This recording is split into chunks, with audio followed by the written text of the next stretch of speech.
সব সময় ওটা নিয়েই ভাবে, না ঘুমোতে দেয়, না জাগতে দেয়, না শুতে দেয়, না আরাম করতে দেয়।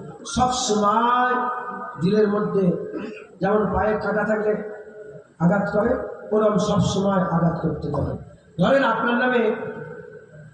আপনার নামে খুনের মামলায় কেস হয়ে গেছে, আর মামলা জারি হয়ে গেছে, আর পুলিশ আপনাকে খুঁজছে, আরামের ঘুম হবে?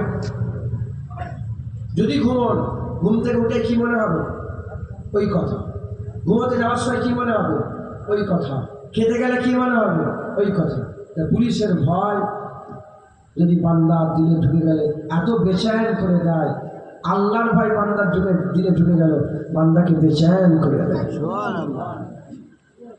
যদি আপনি প্রেম করেন যে কোনো জিনিস, টাকাকে খারাপ নিয়ে আসেন না মাথায়, টাকাকে যদি আপনি ভালোবাসেন, কিংবা এই যে এমএলএ এমপি হচ্ছে যারা হবে, এটা একটা মহাব্বত না, একটা চাহাত না? খবর নেন, দিন রাত ওই করছে, দিন রাত ওই করছে। যখন এমপি হয়ে যাবে আর টেনশন থাকবে না, আর কারো দূরেও আসবে না, কারো টেনশন থাকবে। কথা ঠিক না ভুল বলে? এখন টেনশন।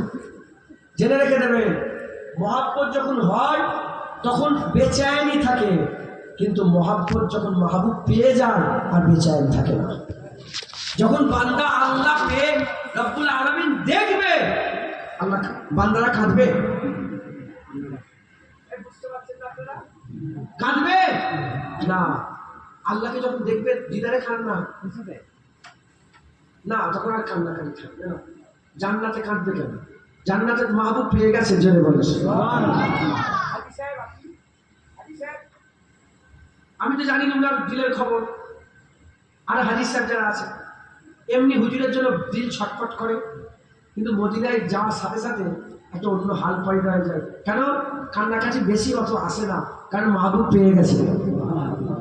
মদিনায় মাহবুব যতক্ষণ যাইনি দিল ছটকাচ্ছে, কি করে যাব, কি করে হুজুরের সামনে দাঁড়াবো, কি করে কদমটা নিয়ে গিয়ে মদিনায় ফেলবো, এই গন্ধ কদম কি করে পা হারামে ফেলবো, রাখবো, এ বেচান।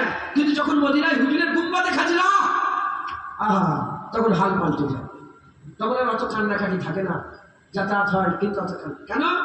মাহবুব পেয়ে গেল, মাহবুব পেয়ে গেছে। তো যখন আমরা এখন প্রেম করব, এখন আমরা আল্লাহ তালাশ করছি, এখন বেচারি,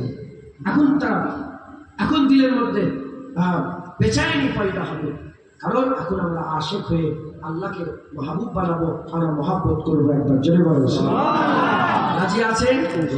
আল্লাহকে মহাব্বত করবেন। আল্লাহকে মহাব্বত করার জন্য, মাহবুব বানানোর জন্য আমি বলছি, কে বলছেন বলেন? আল্লাহ নিজেই বলছে, আমাকে খুব শক্তভাবে মহাব্বত করো, कठिन করে मोहब्बत करो, टूट टूट करके मोहब्बत करो। हमसे जो मोहब्बत करेगा वो टूट टूट के करे, वो टूट टूट के मतलब करे। खूब शिद्दतेर संगे আল্লাহকে मोहब्बत करो, এটা আমার আল্লাহ চায়। একবার জোরে বলেন সুবহানাল্লাহ। অতএব আমাদের সকলকে আল্লাহকে মোহব্বত করতে হবে ইনশাআল্লাহ। ইনশাআল্লাহ জেনে রেখে দেবেন, আল্লাহ কোরআন শরীফে আয়াত নাযিল করেছেন। আল্লাহ পাক আদেশ আর নিষেধের আয়াতের থেকে সবচেয়ে বেশি গোটা কোরআনে আল্লাহ ঘটনা বলেছেন। কি বলেছেন? মুসা আলাইহিস সালামের ঘটনা, ঈসা আলাইহিস সালামের ঘটনা, দাউদ আলাইহিস সালামের ঘটনা, একটা সূরা তো পুরা ইউসুফ আলাইহিস সালামের ঘটনা বলেছে। কারণ কি?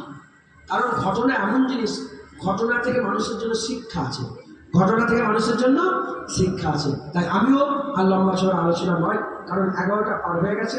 আমি আপনাদের সম্মুখে কিছু আল্লাহ পাকের নেক বান্দাবান্দিদের কিছু ওয়াকিয়া বলবো, কিছু আশিকদের কথা বলবো, বলে আপনারা নিজেরা আন্দাজা লাগাবেন যে আল্লাহর সঙ্গে কিরকমভাবে মহব্বত করতে হয়। ফেরাউনের ঘটনা আছে না? সেখান থেকে শিক্ষা আছে না? নমরুদের ঘটনা